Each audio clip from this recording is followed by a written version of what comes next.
Anytime I tune into a Trump event, one of the questions I have is this going to be happy Trump or sad Trump? He's been very dramatically on either side of that spectrum as of late. And today we have more sad Trump from the Economic Club of New York, speaking in New York City. And we'll just jump right into this. My new strategy with some of these videos we do and covering his speeches is, how about I give you a taste of some different moments and we don't spend so much time, because much of what he does at this type of event is so repetitive from previous events. We've heard it all before. They're coming from jails, we know, and it's sort of useless. But unique to this one was just how bored he was and how bored the crowd was. And at some moments, like here, his mouth doesn't seem to comply with his brain's orders.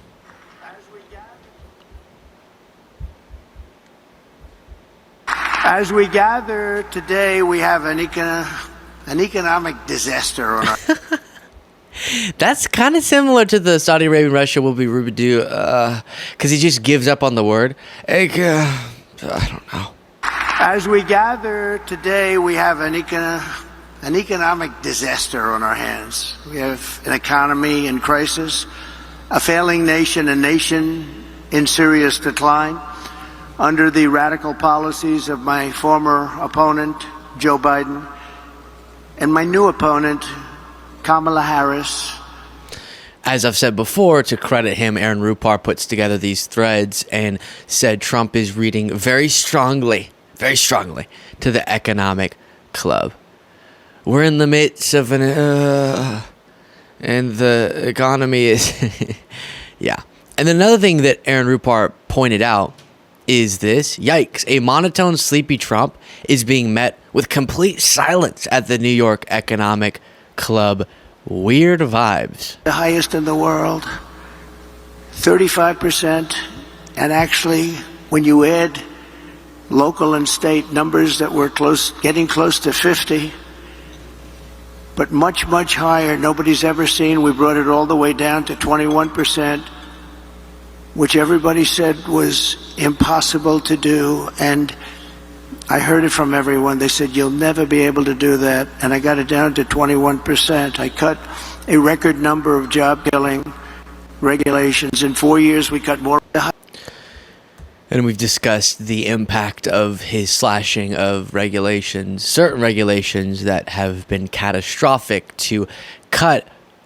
But again, because we hear those talking points so much, I'm more focused on his vibe. Maybe he heard the Alan Lichtman prediction that we covered, that Kamala Harris is going to be the victor of the 2024 election. He's been predicting elections correctly, essentially every single one since the 80s, and is saying that Harris will win. Here he asked the crowd a question. There's no response.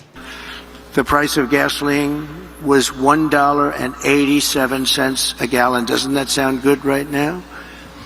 We negotiated and renegotiated more than 50 trade agreements with... By the way, no, it doesn't sound good for gas prices to be at that level, because why were they there? Why did they get so low towards the end of Trump's presidency? Because our economy collapsed because of the pandemic. We don't want that. Yes, we were all stuck in our houses, so demand hit the floor, so prices were really low. That's not what we want, though. That's not why we want prices to be lower, because it was far more painful then. If you believe the information delivered on this show is valuable and you want to support in an easy, free way the work that we do, you can do it by clicking that subscribe button if you haven't already. Thank you so much. Back to the video. Then you have this. Of the net job creation in the past year has gone to illegal migrants. Think of that. 100% of the jobs created under this administration has gone to illegal migrants that came into our country. Joe Biden and Kamala Harris formed the worst presidency. So you see that he's adjusted his talking point there because he used to say more than 100% of job growth went to migrants, which never quite made sense mathematically. And that stat he's pulling, do you know where he's pulling it out of? It's a bad place, okay? And I think we can just leave it there. His rear end is what I'm alluding to, gosh, if you're going to make me say it explicitly. Yeah, that's completely made up. Completely made up. But it's him desperately trying to cast doubt on the strength of the economy under President Joe Biden. You have him saying this. And the Arab nations, and we're very honored to have some of my friends here with us today from that part of the world, but they're working very hard despite being here, that I not be your president. They don't like me. Meanwhile, why is the crowd this quiet? That actually is weird. That I not be your president is what a normal Trump crowd does. Not be your president. Also, that's not a sentence that makes any sense. Listen to it again. And the Arab nations, and we're very honored to have some of my friends here with us today from that part of the world, but they're working very hard despite being here, that I not be your president. Ooh. Yeah, Aaron Rappaport said Trump's absolutely bombing. Yeah. What? Did he say that the friends he has are working hard? That I not be your president. Strange. You remember when MAGA folks said that the assassination attempt was our fault because we called Trump fascist? Kamala Harris is the first major party nominee in American history who fundamentally rejects freedom and embraces Marxism, communism, and fascism. Then you have this. Onslaught and lower prices, I'm pledging today that in my second term, we will eliminate a minimum of 10 old regulations for every one new regulation. We'll be able to do that quite easily, actually. And instead of attacking industries of the future, we will embrace them, including making America the world capital for crypto and Bitcoin. So just really, really boring. And then you have this. And I saved the U.S. auto industry from obliteration with a 27.5% tariff on all Chinese cars that remains in place to this day. They want to take it off, but they can't because, number one, it's too much money, and number two, we would be invaded by Chinese cars on top of the other invasions that are taking place. That they're really cheapening that word, huh? The invasion word. Anything related to the border, invasion, cars, invasion. And we don't even have to get started today with Trump's really disturbing misunderstanding about his own tariff policies when he thinks that China is paying the United States when he implements those. I always put America first every single time. And when our country was hit by the China virus, we saved the economy. We rescued tens of millions of jobs. And after COVID, I handed Kamala and Joe the fastest and strongest recovery ever recorded. Nothing even close. I've said it before. While, of course, we saw the impact of recovery efforts, not just under Biden, of course.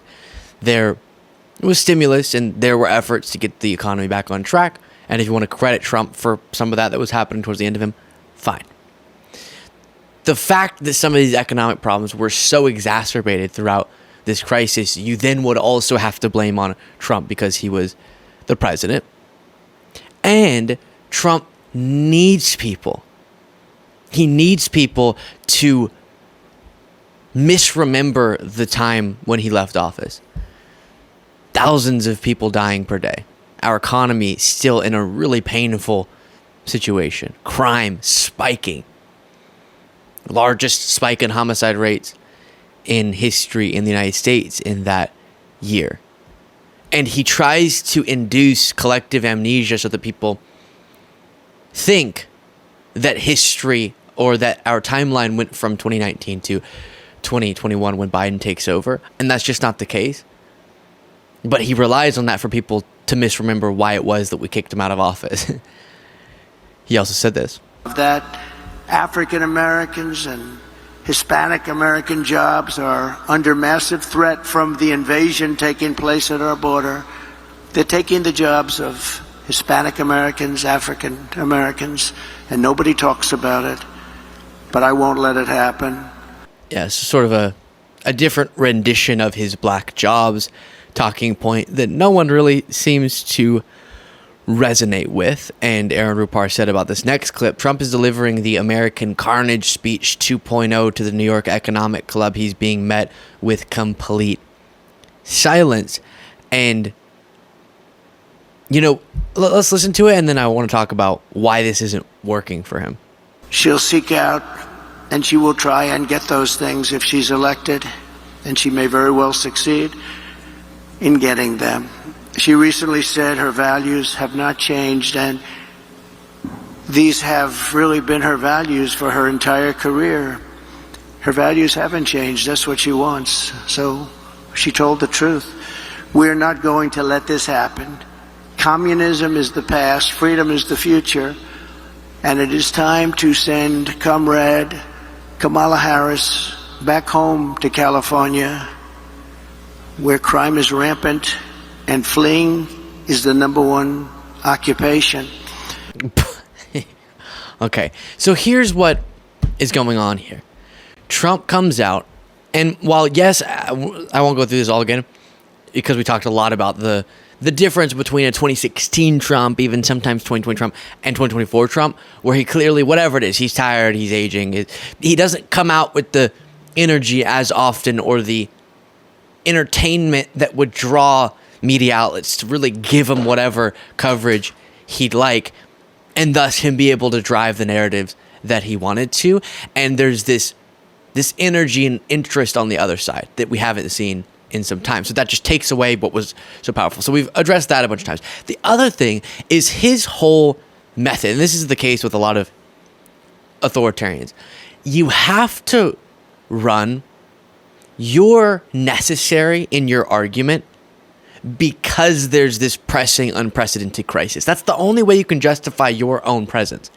And so he has to, whether it was in 2016 or 2020 or now, he has to often blow out of proportion real problems or fabricate problems.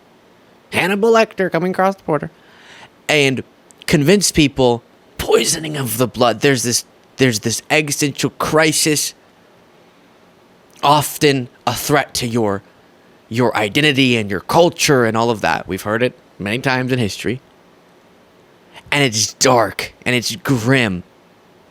And when that was contrasted against something that wasn't super pumping people up, that worked for him.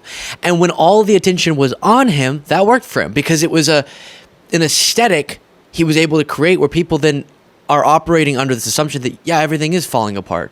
Everything is terrible. Maybe we do need to give power to this unhinged strongman. But now there's this alternative. And she's getting more attention than Trump so often. And so people are no longer forced to operate within the paradigm he wants to set for them. And instead, there's an alternative little reality they can live in, as opposed to the alternative one Trump's presenting. I'd say a more accurate reality they can live in that's less dystopian, that's much more hopeful, and that still wants to solve problems without pretending like they're more existential than they are. And that, I think, is why Trump's suffering so much electorally and why emotionally he seems to be melting more and more at each event. Let me know what you thought of that in the comments and support the show. Become a member by clicking the join button below.